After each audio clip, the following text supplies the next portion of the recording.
Hey guys, it's me Mr. 250 and welcome back to Umineko. It's been a few days, but we last left off Battler finding the gold and telling all the other adults who have been left speechless by such a sight. Regardless of how strongly they had believed in its existence, no one could look at this much real gold and not be shocked.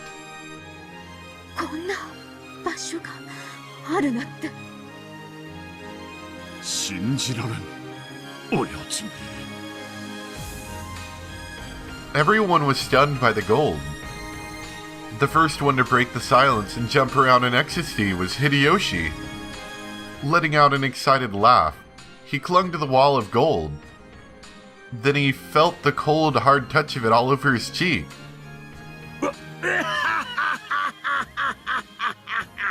Hideyoshi, I never said you could touch my gold. And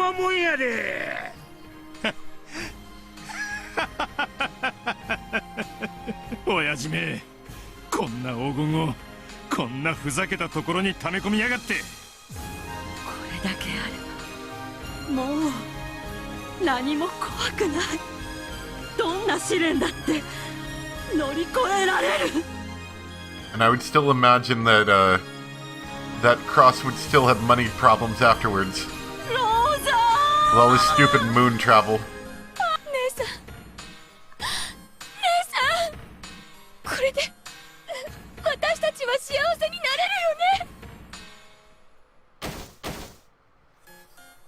Eva and Rosa started walking towards each other at the same time, and hugged each other as they broke down crying. Ecstasy and shock, wonder and sighs. After stepping forward in front of the pile of gold that caused these mixed emotions, Erica spoke as though she were an announcer in some show. この世が金なら、この黄金は幸せの結晶です。おめでとうございます。皆さん、この発見が皆さんの人生をより豊かなものにすることを心よりお祈りいたしております。脱帽だわ。この島に来て丸一日さえ過ごしてないあなたが碑文を解いてしまうなんて。一日で解けないなら何日をかけようとも解けません。灰色の脳細胞はひらめきを与えるのに瞬きする以上の時間を必要としませんので。そして私一人ではこの謎を解くことはできませんでした。バトラさんの功績もどうか称えてあげてください、皆さん。私はこの発見を放棄します。推理が正しかったことが証明されただけでもう満足していますので。よって黄金発見の功績のすべてをバトラさんに譲りたいと思います。私はここにおりますが、以後はいないものとしてどうぞお話をお続けください。バトラさんはいとこの皆さんに気づかれぬように大人の皆さんだけを呼び出しました。それが意味するところはただ一つ。皆さんに本当の親族会議を開いていただきたいからに他なりません。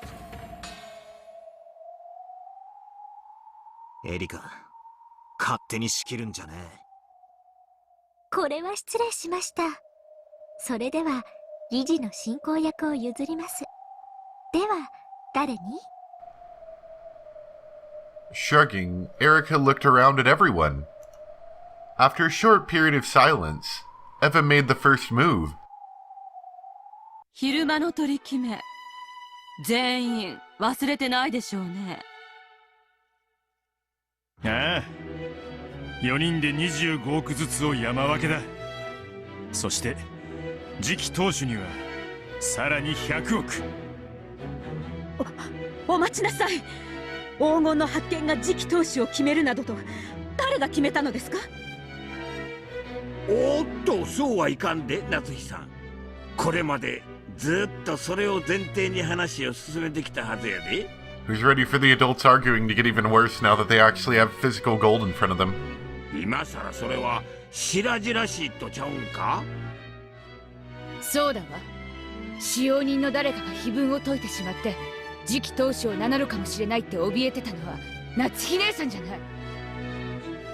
どこにもそうだという明記はないのに。卑劣感。私たち全員はそういう認識だったでしょうが。そうだぜ兄貴、今さら手のひらを返そうってのか。明文化されてなくてもそれは間違いなく私たちの共通認識だったはず。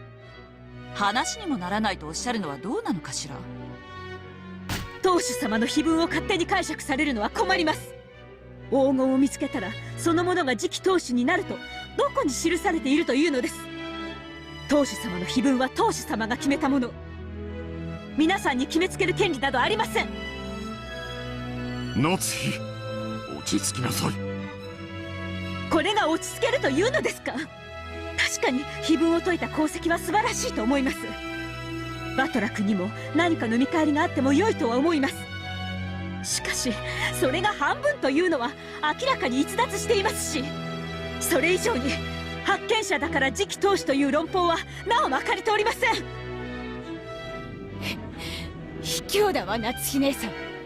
今日の昼間にしてた話と全然違う。同感だぜ。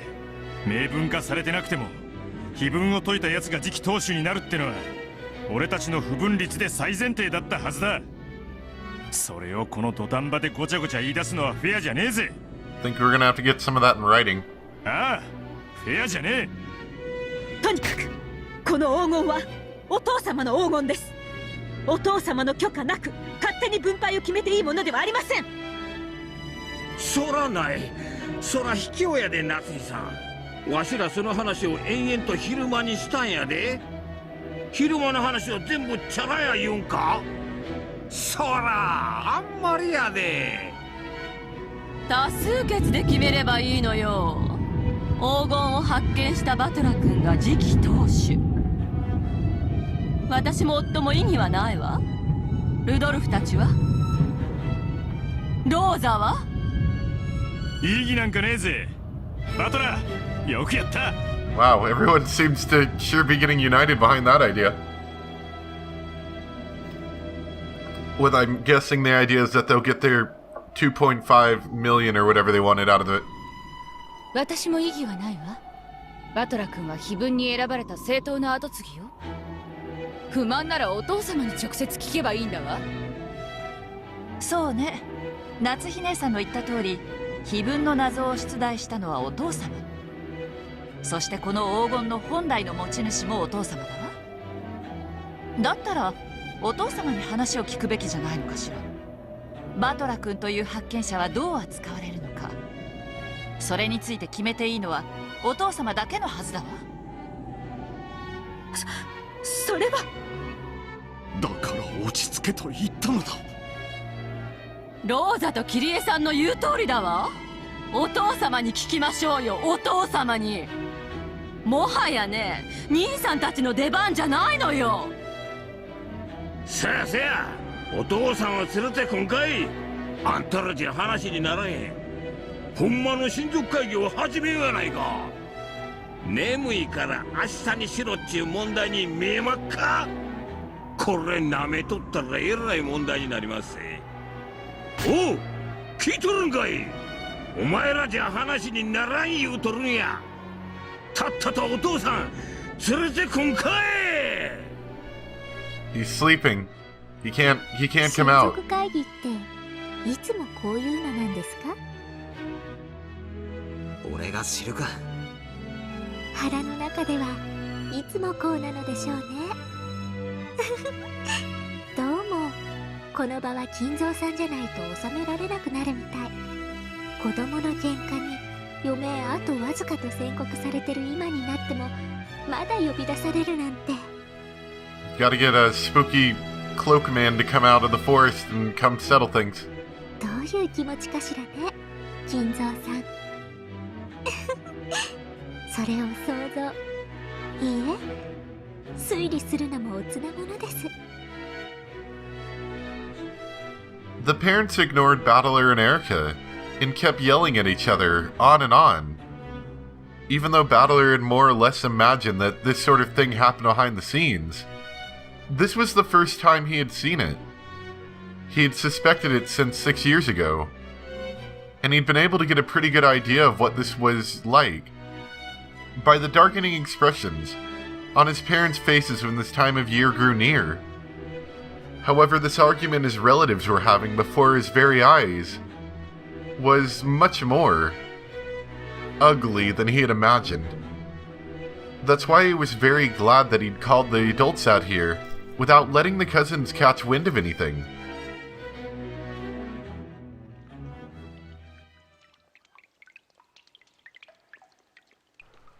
Perhaps because everyone was tired out from the seemingly endless argument, they took a short break. It was decided that this family conference inside the Golden Land should be moved over to the mansion. This place may have been gorgeous, like a VIP room, but there was no heating, and it was a little cold. It wasn't well suited for a long conversation. They thought of the possibility that someone might snatch the gold away while their backs were turned. But of course no one could manage much with just human hands, in a small amount of time when it's 10 tons of gold they're dealing with. In fact, it might be said that having this mountain of gold in the background was actually robbing them of the ability to make sound decisions.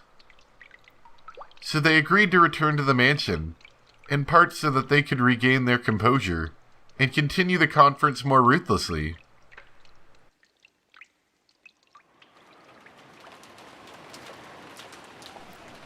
I can feel the sickness slowly creeping in. It might take me out of video recording for a day or two. いいえ、推理するのもおつなものです。これ以上はお邪魔でしょうから。お、悪いな。気を使わせちまったか。あなたへのお礼は明日改めてさせてちょうだいね。恥ずかしいところを見せてごめんなさい。あなたは辞退すると言ったけど、私たちはあなたへの感謝の気持ちを込めて第一発見者の一人にふさわしい分け前を用意させていただくわ。ねえ兄さん。君ほどの人だ。我々の事情は察してくれると思うね。$20 billion yen in gold isn't something they wanted out in the open. They didn't want an outsider like Erica telling people about it, so they'd have to kill her. Of course, Erica had already reasoned out that much. She'd worn an unpleasant smile on her face, as though she understood all too well. 私のことはお気になされなくて結構です。もちろん口外する気もありません。したところで証拠を示せぬ限り誰も信じないでしょうし、今夜は良いものを見せてもらいました。眼福でしたので、私はこれでもう十分です。そうね、10トンの黄金なんてなかなか見られるものじゃないもんね。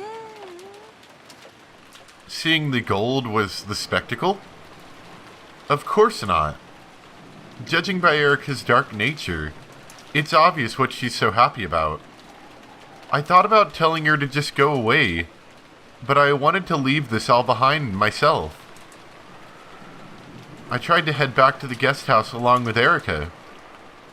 However, Kirie-san grabbed my shoulder. バトラ君はダメよ。あなたも一緒に来てちょうだい。せやせや、君は今や立派な次期当主なんやで。お父さんにお目通りして早くそれを認めてもらわんとな。それを決めていいのは当主様だけです。勝手なことを決めないように。バトラ、面倒だろうがもうしばらく付き合ってもらうぜ。お前は何も言うな。黙ってうつむいてりゃいい。分かったな。好きにしやがれ。 It would have been easy to say that I had no interest in being successor to the head. But I was sure that would only add more oil to the fire. Even if I hadn't been ordered to keep quiet, staying shut like a clam is almost certainly a good idea. In that case, Would it really be so bad if they just let me go back to the guest house? Dad put his arm firmly around my shoulder, and I told him it was uncomfortable and to let go. However, he didn't pay attention to a word I said. Yeah, Battler just feels like a piece in their quest to get 2.5 million yen. 気分解けたな。お前のお望み通りに。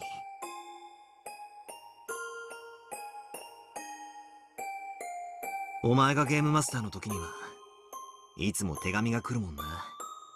碑文を解いてみろ。解けなきゃ皆殺しだ。みたいな。Why did she want to make us solve the riddle of the epitaph? By solving it, we found a mountain of gold. Yippee for us. And what about Beto? Does she gain anything by having us find the gold? Or does she lose something? チェスパン思考にのっとる限り、人は自らが損になる一手は打たない。だからお前は、俺たちが碑文を解くことで何か得をするはずなんだ。いいえ、碑文を誰かが解くことで、この子が何かを得ることはありません。いいのか？こいつに断らずに勝手に赤き真実を使っちまっても。この子もそれを望むでしょうから。Virgilia, who had suddenly appeared there, quickly gave me an answer to my question with the red truth. 俺は過去にベアトが碑文を俺たちに解かせようとするのは黄金の隠し場所を見つけさせて横取りするためだと推理したことがある。それも違うのか？はい。第一、もともと黄金鏡の黄金はこの子のもの。見つけさせる必要も横取りする必要も何もありません。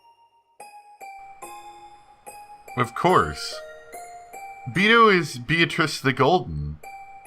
Isn't she the master of the Golden Land? And the Ushirimiya family alchemist? That totally makes sense. However, that makes me even more confused. Even if someone exposed the answer to the epitaph's riddle, Beto has nothing to gain. No, to the contrary. Her own gold might be stolen away. なら、ますますにわからない。碑文殺人はわかる。後ろ宮家に対する復讐とか、あるいは魔女としての力を復活させるための儀式とか、こいつなりの理由や目的があってやってるんだろうからな。だが、碑文の謎を解けというのにはどんな意味があるんだ？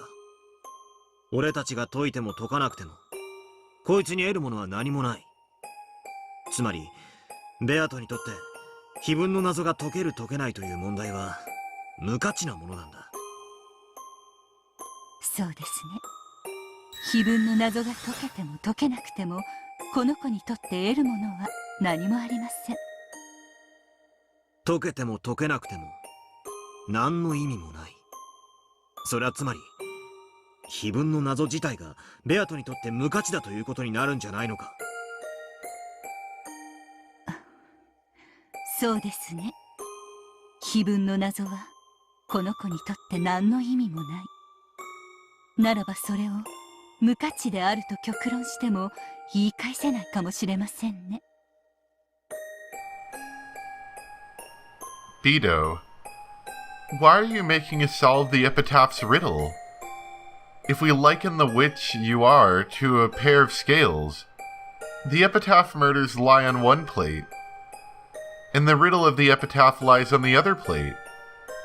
For some reason, she's saying that she'll stop the epitaph murders if the epitaph is solved.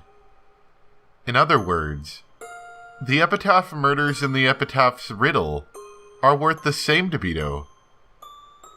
Like two sides on a balanced scale. That means that both the epitaph's riddle and massacring all the relatives are equally significant from Beto's point of view.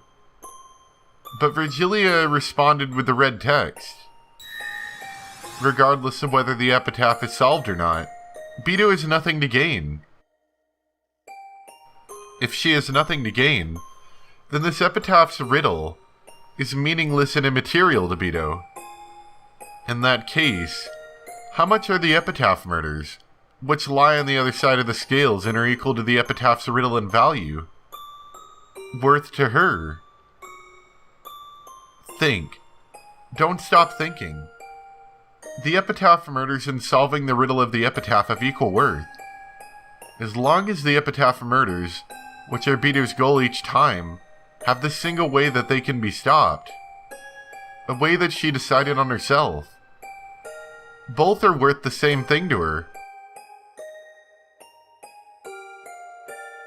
X equals Y. And whether the epitaph's riddle is solved or not, Beto has nothing to gain. Y equals 0. So in this case, what is X?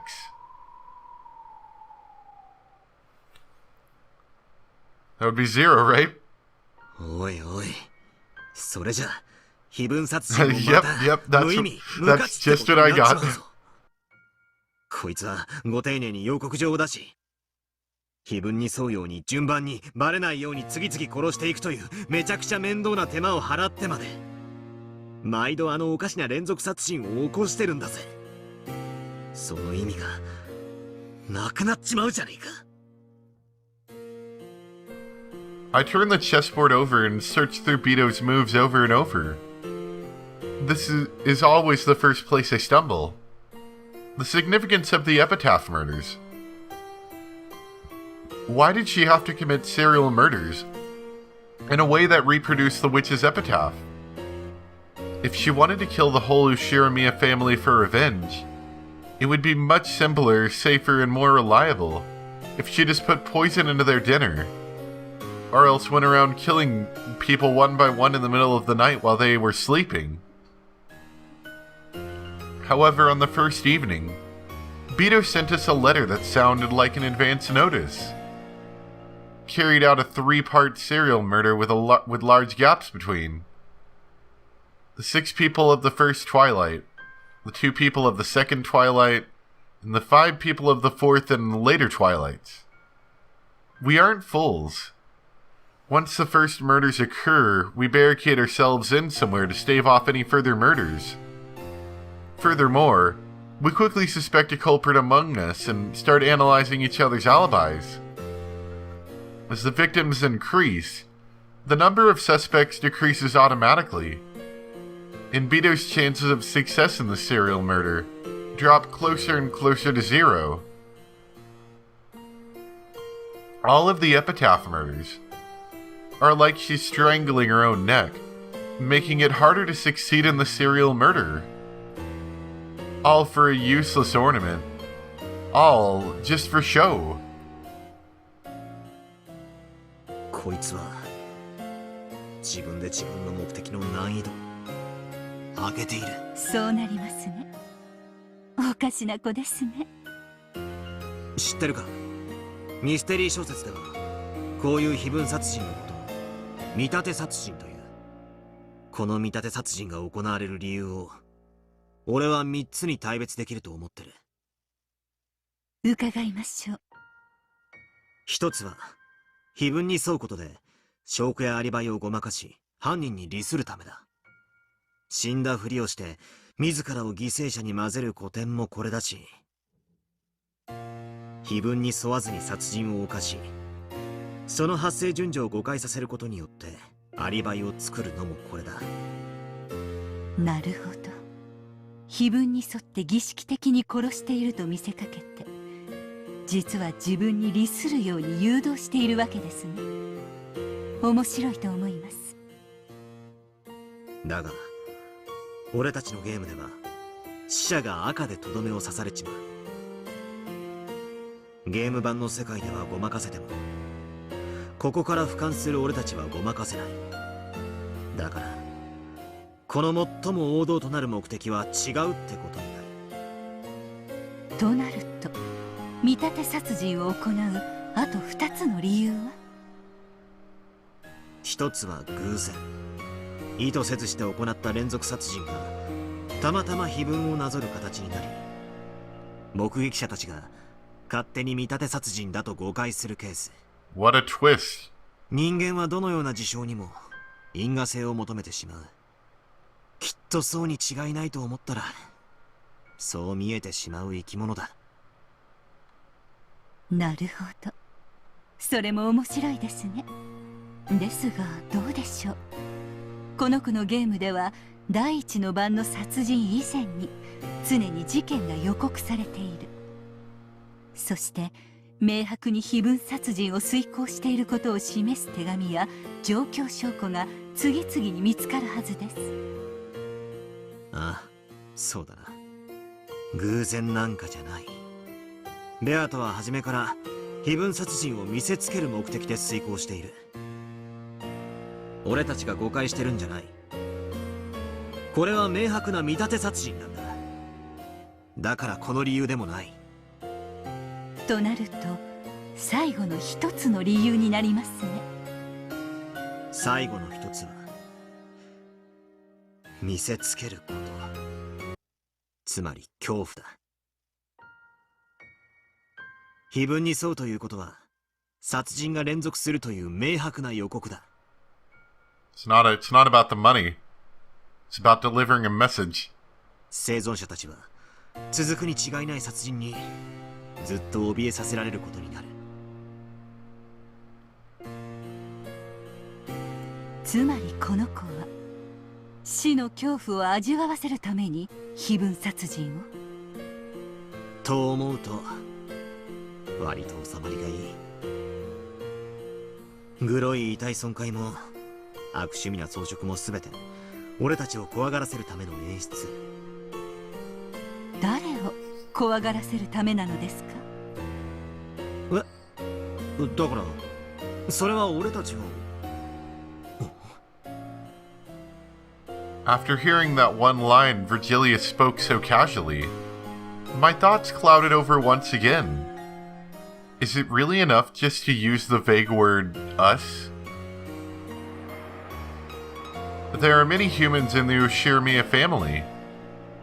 There's the head, and the one who holds the rank of his successor, grandfather and Cross Oji-san. The relatives who have some pull in the business world. On the other side, you have the young cousins, who usually visit at most once a year. And the unfortunate servants who just happen to be on duty. Even if the culprit hated all of us, they probably didn't hate all of us equally. In other words, they might have made it clear which of those among us they particularly wanted to take revenge against and terrify. If we liken this to a kid eating dessert, isn't the strawberry on top of a shortcake the part you should eat last? No one tells you that you shouldn't eat it first, but our mentality leads us into saving it for later. じゃあ最も恨んでいる人物を最後まで残したがるってことになるよな。 It's you, Battler. ああ、俺の好きな小説の好きなキャラが言ってたぜ。そいつの親しいものから先に殺していって悲しみを味わわせてから最後に本人を殺すってのが一番恐ろしい殺し方なんだみたいなことを。おやおや、恐ろしい小説もあったものですね。桑原桑原。じゃあ最後まで生き残るやつが最もベアトに恨まれてるって論法になるぜ。しかし毎回殺される人間も順序もめちゃくちゃじゃねえか。最終的には死ぬにせよ最後の晩まで毎回生き残るやつなんて。